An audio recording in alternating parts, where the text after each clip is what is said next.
un maître pour qui j'ai beaucoup d'affection. Il s'appelle Winston Churchill. Winston Churchill, aujourd'hui connu de par le monde comme le lion britannique. Winston Churchill a, au cours de sa carrière politique, a eu un coup à être Tory, puis Labour, puis Tory, puis Labour, et même royaliste. Un jour, cherchant à comprendre de quoi il s'agit, les journalistes sont allés vers lui pour lui dire « Mes sœurs, vous nous déroutez.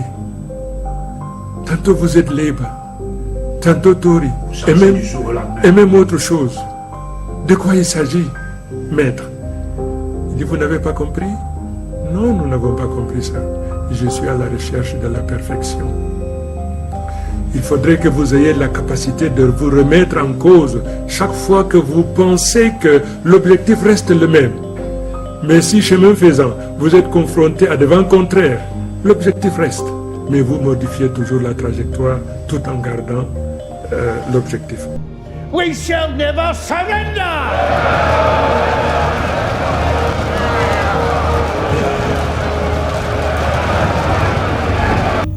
Il y a des hommes dont la vie entière est une guerre. Pas seulement contre un ennemi, mais contre le temps, contre l'injustice, contre l'oubli. Winston Churchill fut de cela. Né en 1874, Churchill fut une figure politique hors du commun, marquée par une longévité et une intensité inégalée. Issu de la noblesse britannique, il fut officier, correspondant de guerre, écrivain, puis homme d'État pendant plus de 60 ans.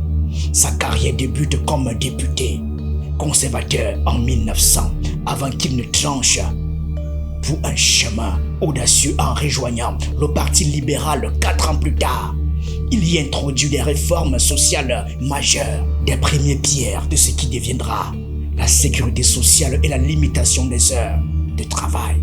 Le dessin le montre, Winston Churchill, qui vient de quitter le poulailler Tory et qui va chez les libéraux. Il justifie son retournement de veste. Ici, certains changent de principe par amour de leur parti. Moi, je change de parti par amour de mes principes. Mais la route de Churchill ne fut pas calme.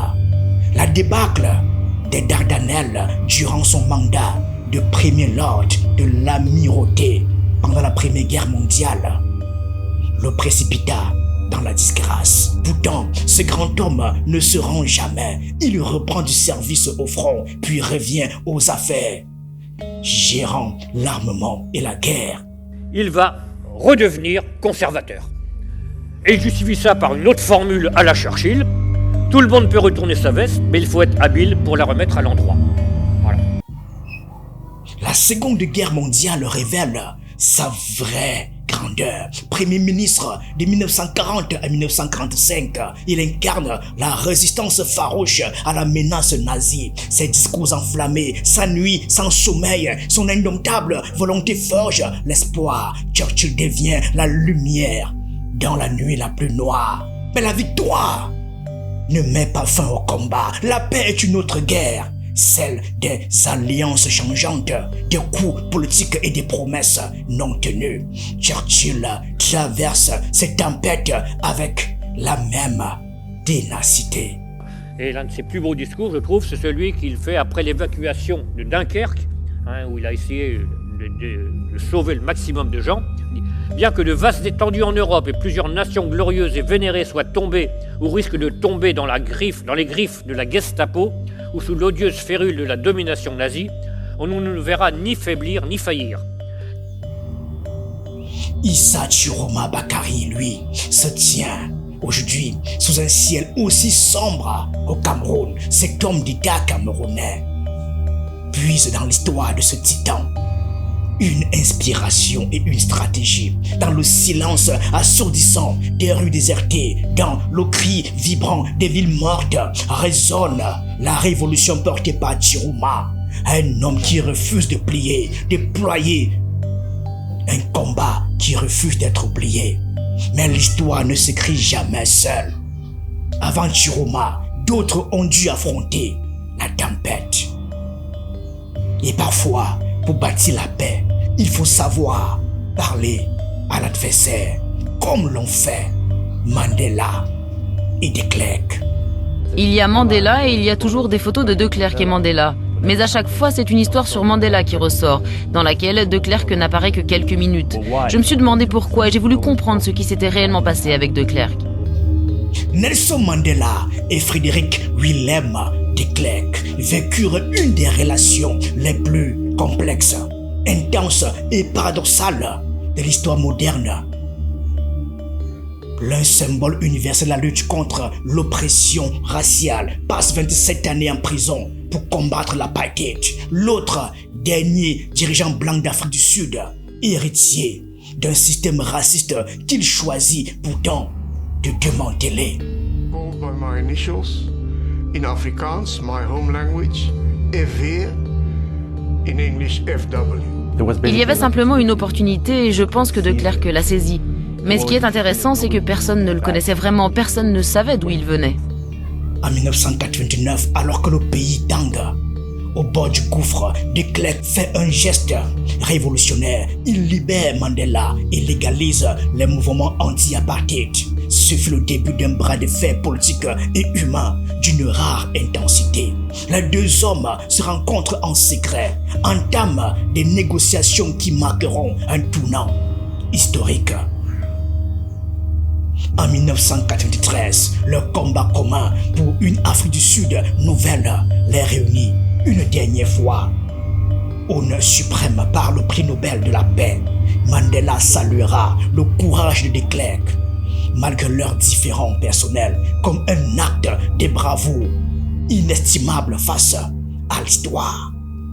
Mandela et De Klerk ont partagé le prix Nobel de la paix en 1993 pour leurs actions en faveur du démantèlement de l'apartheid en Afrique du Sud et de l'égalité raciale. De 1994 à 1996, De Klerk sera l'un des deux vice-présidents de la République d'Afrique du Sud sous la présidence de Nelson Mandela. C'est ce paradoxe, ce mélange d'affrontements brutaux et de compromis nécessaire que revendique aujourd'hui Issa Chiroma Bakare. Pour lui, Mandela et De Klerk sont des maîtres stratèges qui ont montré la voie d'une révolution politique faite d'adaptation, de fractures, de victoires douloureuses mais décisives. Nelson Mandela et De Klerk, l'un prisonnier qui a failli mourir et l'autre geôlier. Lorsque l'intérêt supérieur de leur nation est entré en ligne, qu'est-ce qu'ils ont fait? Ils ont mis de côté considération du passé et leur ego pour privilégier l'intérêt supérieur de leur nation. La politique est aussi un théâtre des rivalités féroces, des tensions incessantes et des reconstructions prudentes. L'histoire récente des États-Unis nous offre un autre exemple saisissant de cette dynamique complexe à travers la relation mouvementée entre Hillary Clinton et Barack Obama, un ballet politique fait d'aller-retour, de rivalités féroces et de reconstructions prudentes. Elle illustre à merveille ce que Issa Chiroma Bakare aime répéter en politique. Même les ennemis jurés ou ceux animés par la haine la plus féroce peuvent, avec le temps, devenir alliés ou du moins des partenaires stratégiques unis pour un enjeu commun. Lors de la campagne présidentielle de 2008, Clinton et Obama s'affrontent dans une lutte acharnée. Elle, forte de son expérience et de sa stature politique, porte la continuité d'un establishment démocrate. Lui, jeune, charismatique, incarne l'aspiration au changement. La bataille est rude, jalonnée d'attaques, des joutes verbales enflammées, d'une rivalité qui semblait insurmontable. Mais en politique, la nécessité forge souvent des alliances inattendues face à l'impérieuse nécessité de bâtir une majorité solide.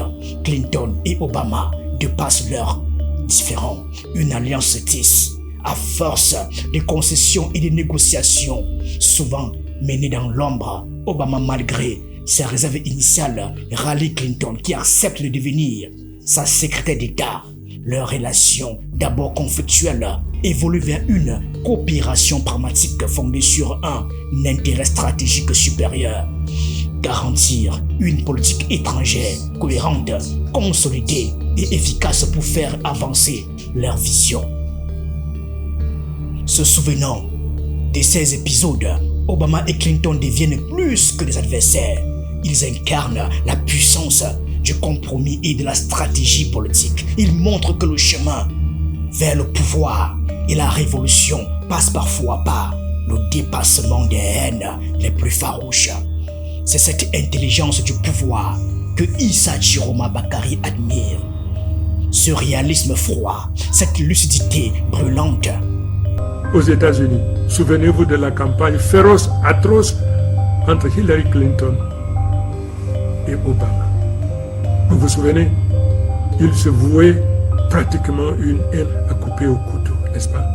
Mais lorsque l'intérêt de leur parti a dicté qu'ils se retrouvent et qu'ils parlent le même langage et regardent dans la même direction pour protéger et promouvoir les intérêts de leur parti, qu'est-ce qu'ils ont fait? À cette époque où la lutte politique semblait insurmontable, Issa Chiroma Bakary s'appuyait sur ces exemples puissants, Mandela et de Klerk, Obama et Clinton, pour justifier un soutien qu'il présentait comme nécessaire à la stabilité du pays.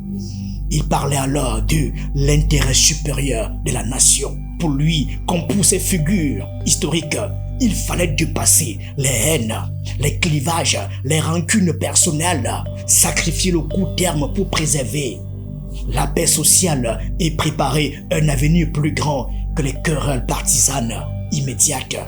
Chiroma voyait en Paul Biya un acteur de continuité politique capable, par son expérience et sa stratégie, d'assurer l'équilibre social et le développement. Un rôle similaire à celui joué par de Klerk qui avait amorcé une transition pragmatique en Afrique du Sud malgré un passé lourd d'oppression. Son soutien n'était pas un acte d'aveuglement, mais un choix responsable, destiné à protéger son pays d'un chaos politique rampant et d'un affrontement incertain. La priorité donnée à la stabilité et au maintien du pouvoir apparaissait alors comme une nécessité absolue. Mais cette posture, fruit d'une lecture stratégique et pragmatique, n'était pas figée ni éternelle. Elle constituait une étape dans le parcours d'un homme politique forgé par la stratégie, conscient que la vraie révolution réclame parfois des lourds compromis tactiques avant de pouvoir rompre avec le statu quo. Qu'est-ce qui pousse en vérité Chiroma à soutenir deux choses, Alain Belibi? Nous sommes allés une première fois aux élections avec le président Biya. Moi, dans un discours au vitriol, le président Biya nous a battus. Une deuxième fois, nous sommes allés aux élections avec le président Biya. Une fois de plus, il nous a battus. La troisième fois, Alain Belibi, je me suis dit une chose. Il faudrait que j'aie l'humilité et le courage de suivre, d'écouter la voix du peuple. Le peuple me demande de soutenir le président Biya pour une raison bien simple. Le peuple refuse de jeter la proie pour de l'ombre. Le peuple refuse d'effectuer un bond dans le vide sans filet de sécurité. Aujourd'hui, le même Issa Chiroma Bakary a changé de camp. Il revendique une posture rebelle et révolutionnaire, sans concession, et dénonce avec véhémence la dérive autoritaire du régime qu'il soutenait autrefois. Son parcours politique se lit désormais comme une épopée de rupture, de revirement, d'adaptation nécessaire dans une quête inlassable de changement durable. Monsieur le Président sortant Paul Biya, vous avez dirigé ce pays pendant 43 ans. L'histoire vous observe. Vous avez encore une chance, une seule. Celle de sortir par la grande porte un homme d'État qui respecte la volonté de son peuple. Issa Chiroma Bakary s'inspire profondément de Winston Churchill, un maître de la stratégie politique qu'il revendique comme modèle et mentor. Comme Churchill, Chiroma montre cette capacité exceptionnelle à traverser les camps idéologiques, à s'adapter aux circonstances changeantes, non par trahison, mais par stratégie, pour atteindre un objectif supérieur, celui d'un changement radical et durable. Tous deux partagent une ténacité sans faille, une résistance farouche face à un pouvoir autoritaire qui refuse de céder. Churchill affronta la tyrannie nazie avec une volonté d'acier, galvanisant tout un peuple par sa vision et son pragmatisme. Aujourd'hui, Nkrumah s'érige en bastion de la contestation au Cameroun, défiant le régime du biaïsme avec la même persévérance, armé d'une stratégie aussi solide que déterminée. Ne terminez pas votre règne par une fraude aussi flagrante. Ne laissez pas votre nom s'inscrire dans les livres comme celui qui a fraudé jusqu'à la dernière élection. Vous avez toujours déclaré être un mendiant de la paix. Quittez donc le pouvoir avec honneur, avant que le pouvoir ne vous quitte. Leur aisance commune dans l'art du compromis politique est fascinante. Churchill savait que la politique est un terrain d'alliance fragile, de rupture nécessaire, un champ de bataille où il fallait traverser les eaux troubles pour gagner la guerre. De même, Nkrumah a navigué entre un soutien initial au régime de Paul Biya, mu par un pragmatisme aigu, et une rupture majeure quand le système s'est refermé dans son immobilisme mortel. La pensée politique de Nkrumah, à l'instar de Churchill, incarne cette révolution faite d'adaptabilité, d'endurance et d'une lucidité aiguë face à un pouvoir ancien, figé, oppresseur. Il le dit, contre Hitler, je suis prêt à m'allier avec le diable s'il le faut. Pour Churchill, le diable, c'est Staline. Et il n'hésite pas, et il ira rencontrer un peu plus tard Staline, on le voit ici tous les deux, et ils décident de mettre conjointement leurs efforts contre Hitler, et pendant très longtemps, c'est la Russie qui va subir. Churchill n'est pas qu'un orateur exceptionnel, c'est un homme d'action concrète qui a incarné la résistance à travers des gestes historiques, la mobilisation et la guerre d'usure. Il galvanisa le moral britannique par ses discours vibrants, mais aussi par des actions stratégiques décisives, comme l'évacuation miraculeuse de Dunkerque, sauvant des centaines de milliers de soldats dans la débâcle de 1940, sa décision d'organiser des raids aériens sur l'Allemagne, de soutenir la résistance intérieure et de renforcer la marine britannique sont des actes de bravoure et de résistance tangibles. Dès le 12 juin, vous voyez ici sur la photo, eh bien, il va passer quelques jours en Normandie, parce qu'il veut être sur les lieux des combats pour encourager les troupes. Et il va par la suite, avec De Gaulle, qui lui n'a été mis encore que plus tard, lui. La défense totale de la Grande-Bretagne. Avant même que les États-Unis entrent en guerre, Churchill mit en place des mesures de défense aérienne et navale robustes, menant la bataille d'Angleterre avec une détermination inébranlable. Il mobilisa également l'industrie à produire le matériel crucial pour tenir tête à l'ennemi. L'alliance avec les États-Unis, la signature de la charte de l'Atlantique en 1941, proclamant les objectifs communs de liberté et de paix, c'est là une alliance stratégique vitale qui apporta un soutien décisif pour vaincre Hitler. La coordination sur le front méditerranéen. Churchill investit dans des campagnes en Afrique du Nord, en Sicile puis en Italie, coupant les ressources de l'Allemagne et préparant le débarquement historique en Normandie. Ces gestes, cumulés et audacieux, montrent combien Churchill sut allier la force galvanisatrice du verbe et des actes stratégiques déterminants. Pour Issa Nkrumah, ces mêmes gestes reflètent la ténacité, l'audace et la stratégie d'un révolutionnaire qui sait quand être pragmatique, même face à un pouvoir répressif ou à une situation désespérée. Mais tandis que Churchill écrivait l'histoire en défiant un ennemi totalitaire, le Cameroun s'apprêtait à vivre sa propre tragédie politique.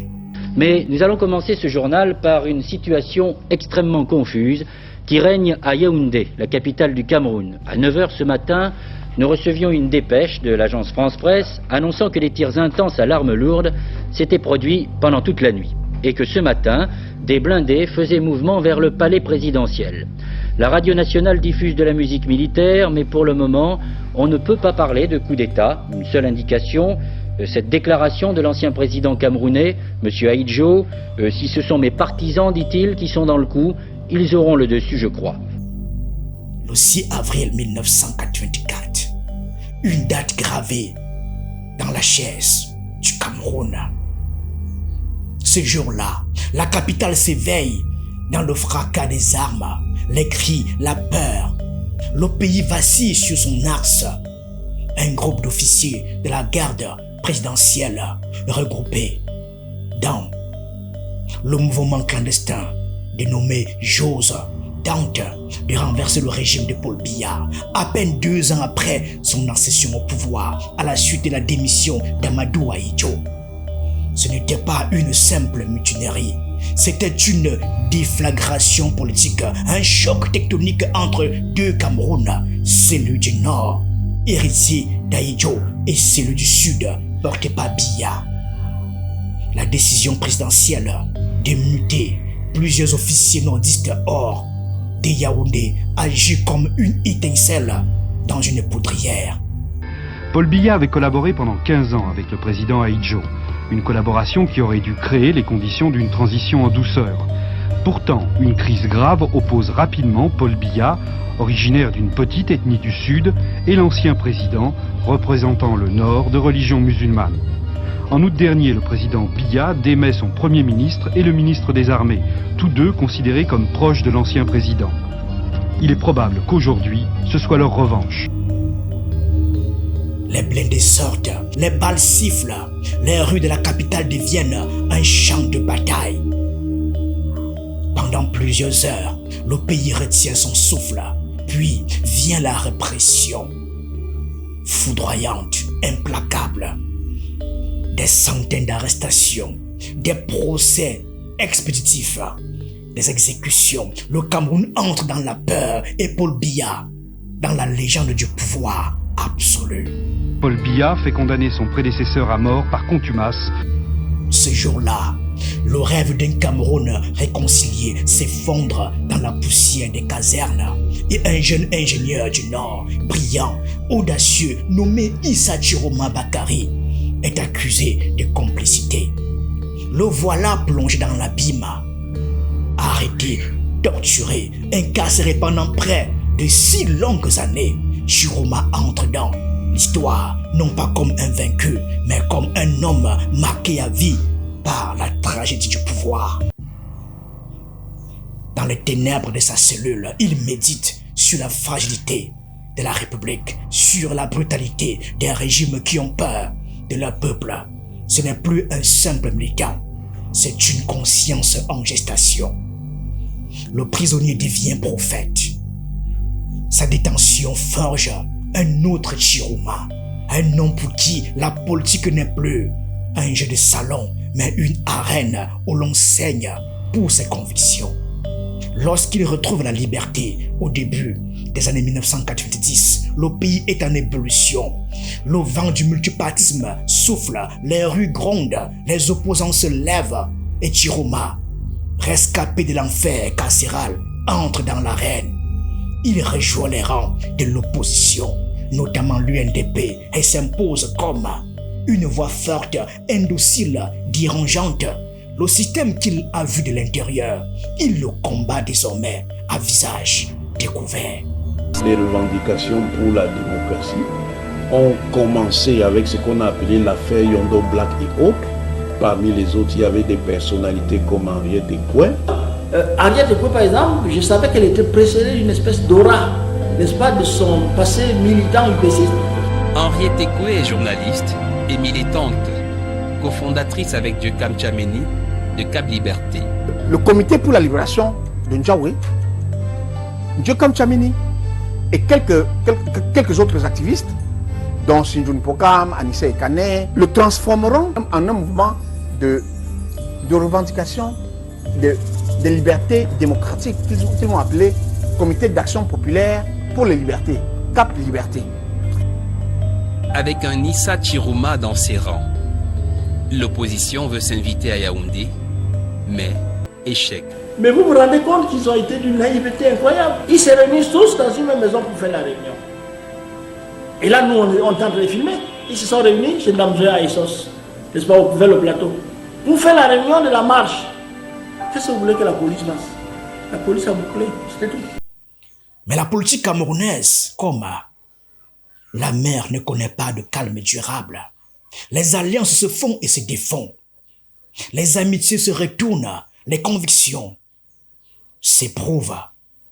Chiroma apprend à naviguer entre fidélité et rupture, entre pragmatisme et idéal. Chaque combat devient une cicatrice, chaque trahison une leçon. Et à chaque chute, il se relève encore plus résolu, encore plus dangereux pour ceux qui croient le réduire au silence. Le coup d'État manqué de 1984 n'a pas seulement façonné son destin, il a façonné sa philosophie. Il lui a appris que la révolution n'est pas toujours un cri, parfois c'est un murmure, et qu'un jour même ceux qui se taisent aujourd'hui finiront par se lever. Il y a une loi à laquelle personne n'échappe. Et cette loi veut que la seule chose qui ne change jamais dans la vie, c'est que tout change. La seule chose qui ne changera jamais, c'est le fait que tout change. Vous ne me montrerez pas un seul homme politique de par le monde qui n'a pas eu, à un moment donné de son existence, de son histoire, à se dédire. De la poussière du coup d'État de 1984 est née une autre forme de résistance, silencieuse, civile, une révolution sans fusil, mais avec des consciences éveillées. Après les chars et les prisons, vers le temps du peuple. Et le Cameroun entre dans les années 1990, année dite de Brest, comme on entre dans une zone de turbulence. Les plaies du putsch n'étaient pas refermées. Le pouvoir s'était durci et la colère grondait dans les artères du pays. Cette fois, la révolte ne portait pas d'uniforme, elle portait le visage des citoyens. C'est à Douala, la capitale économique, que tout recommence. Triste. L'image la plus triste encore, c'est quelques jours après où je me retrouve en train de négocier avec des jeunes. Une balle avait abattu un de leurs camarades et qui promenait à travers la ville leurs camarades sur un pouce-pouce. Et pendant qu'au rond-point de Daïdo, nous sommes en train de négocier, je suis en train de les convaincre qu'on ne peut pas promener encore comme ça. Et au moment où ils acceptent de nous confier le corps pour aller le garder à la morgue, nous sommes tous pulvérisés par des bombes lacrymogènes qui nous tombent des hélicoptères qui voulaient disperser la foule.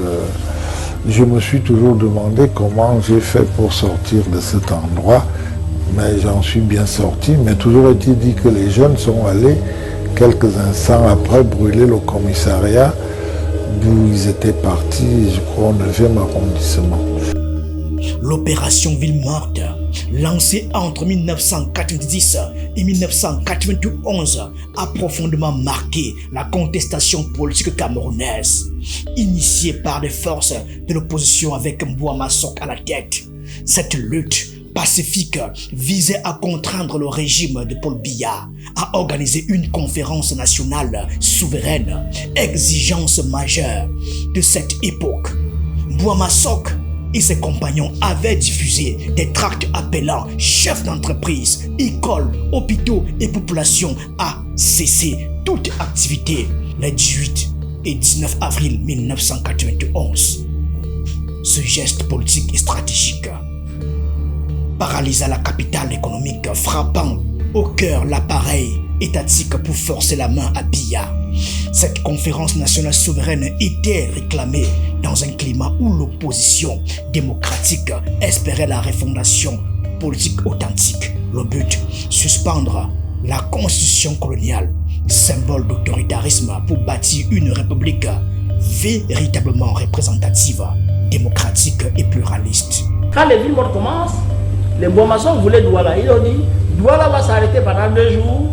Comme son argent vient des impôts du port et tout ce là. L'un des objectifs de cette opération était d'étrangler le pouvoir en obtenant de la part de la population une grève fiscale. Il y avait donc une volonté de mettre non seulement le groupe gouvernant en difficulté, mais de mettre l'ensemble de la structure de l'État en difficulté. Et à l'époque, ça s'appelait Frange. Et son projet de Frange Aid. Et alors, il m'explique que non. On va à une réunion un jour, et j'ai réussi à convaincre dans les partis dits de l'opposition. C'est après que ça va s'appeler coordination. Hein. Mais bon, c'était une coordination des partis de l'opposition.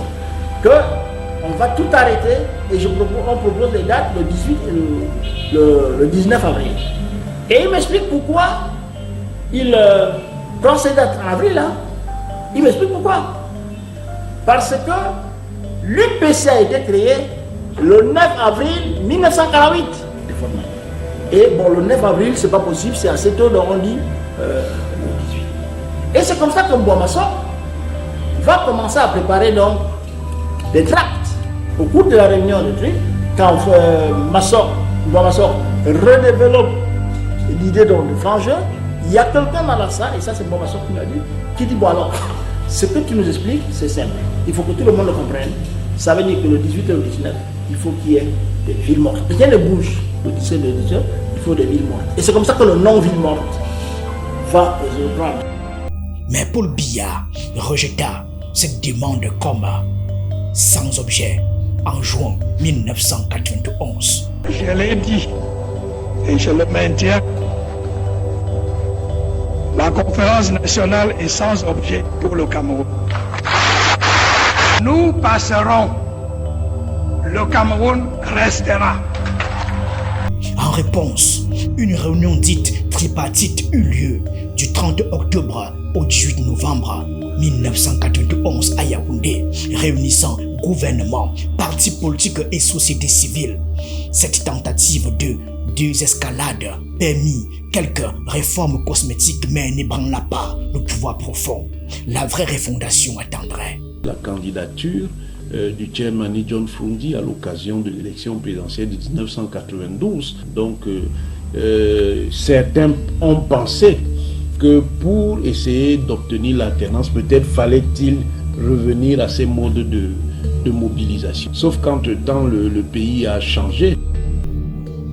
Et dans l'ombre de cette lutte, Issa Chiroma Bakari observe, analyse, comprend, lui, le survivant du 6 avril 1984, voit dans ces journées de silence collectif la continuation d'un même combat. Un combat où la révolution n'est plus une insurrection, mais une stratégie populaire.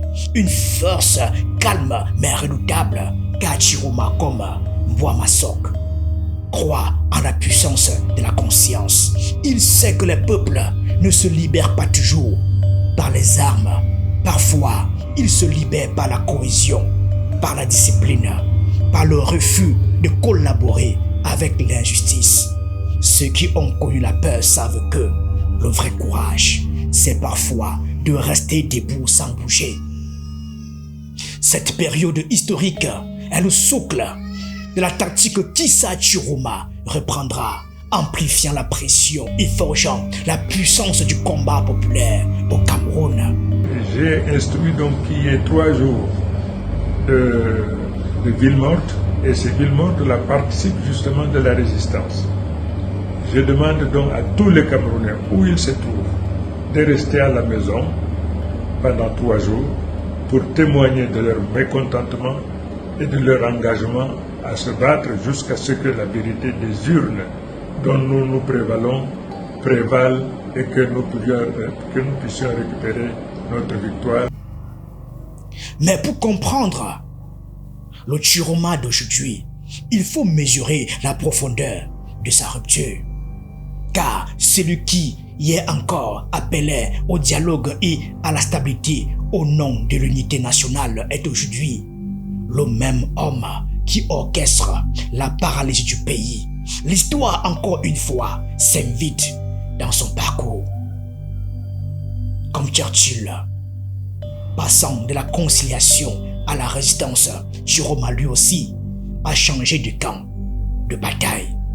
Et cette fois, son arme, c'est le silence des rues.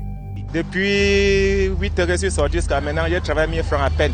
Les élèves ne partent pas à l'école, tout est fermé, je ne vois rien ouvert. Je suis quitté en Dokoti pour ici la vide, ici à la Elf, à vide, même pas une seule personne, jusqu'à ce que je suis arrivé ici. Comme je rentre comme ça, moi à la maison, me coucher parce qu'il n'y a rien dehors. Je consomme mon essence pour rien. Et l'essence est même d'abord rare. Au Cameroun, les villes mortes ne sont plus de simples journées de contestation.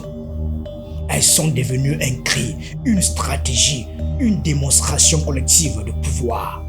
C'est une guerre sans armes où le peuple combat par l'absence, où la rue vide devient le symbole du refus. Depuis les années 90, cette tactique s'est enracinée dans la mémoire collective. Mais en 2025, elle trouve un nouveau souffle. Sous la houlette d'Issa Chiroma Bakary, les villes mortes renaissent, plus organisées, plus déterminées, plus dangereuses pour le régime en place. À Douala, la capitale économique, les marchés ferment, les motos s'arrêtent, les rues deviennent des déserts sonores. Le monde n'est pas d'accord, je ne peux pas faire l'exception, former l'exception. C'est la voix du peuple. Quand il dit non, on ne doit pas forcer. Le vote passe, respectons ce qui s'est passé. C'est ça qui fait problème au Cameroun. D'autres ne vont pas travailler, d'autres mangent. C'est ça qui énerve les gens. À Maroua, à Garoua, à Bafoussam, la même onde s'étend. Un pays suspendu. L'économie s'effondre pour 1 jour, 2 jours, 3 jours. Peut-être même plus. Et nous vivons vraiment du calvaire. Nous ne parvenons pas à trouver à manger, ni à boire de l'eau. À cause de la crise, de la crise, nous ne parvenons pas à joindre les deux bouts. Nous sommes comme ça à la gare routière. Il n'y a pas moyen. Bataille ne voyage pas, bataille ne rentre pas. Puis 6 heures le matin, on est là, il n'y a pas moyen. Cette méthode frappe le régime au cœur de ce qu'il contrôle le mieux, le quotidien. Car quand les gens cessent de travailler, quand les écoles ferment, quand les bureaux désertent, le pouvoir perd son rythme vital. Et cette peur-là, le régime la sent. Il réagit par la répression, il renforce la surveillance. On leur donne jusqu'à demain matin pour ouvrir. Si demain ils ne sont pas ouverts, leurs boutiques seront fermées, leurs attributions seront retirées. Ils auront cherché ailleurs à faire leur commerce. Mais plus il réprime, plus la colère s'ancre, plus il étouffe, plus la contestation respire.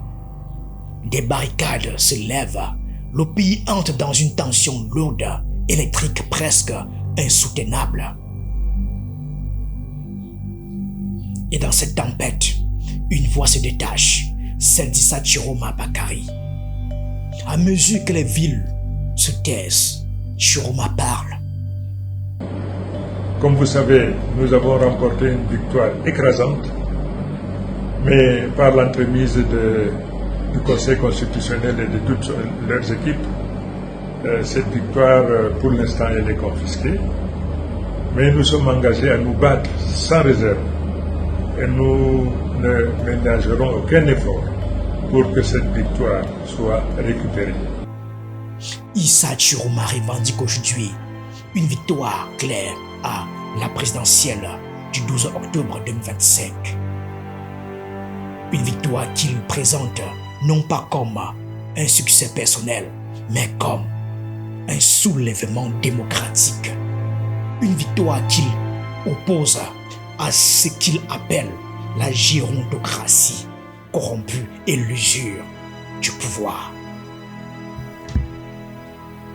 Cette déclaration marque un tournant, car désormais, la politique n'est plus un échange de discours, c'est un bras de fer.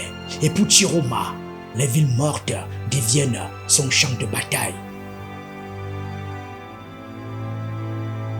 Le régime lui tente de réagir, de diaboliser le mouvement. L'Ominat, Paula Tangandji, l'accuse de terrorisme. Mais dans l'opinion, cette étiquette ne colle pas. Au contraire, elle nourrit la conviction que le combat de Chiroma dépasse la simple politique. Il devient celui de la dignité, de la justice, de la souveraineté populaire. Et dans cette atmosphère de feu et de peur, Chiroma se pose comme un chef de résistance. Il appelle la diaspora, il appelle la communauté internationale. Il parle de paix, mais dans un ton de guerre, de légitimité, mais avec les mots d'un insurgé. Et il ne s'agit plus de soutenir Biya, ni même de le combattre. Il s'agit de le dépasser. Comme Mandela a dépassé des Klerk, comme Churchill a tenu tête à l'histoire, Chiroma veut incarner ce passage.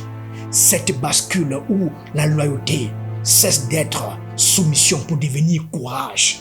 Et dans cette transformation, un mythe se construit, celui d'un homme seul, affrontant le régime qu'il avait autrefois soutenu, avec pour seule arme la voix d'un peuple fatigué. Merci à tous.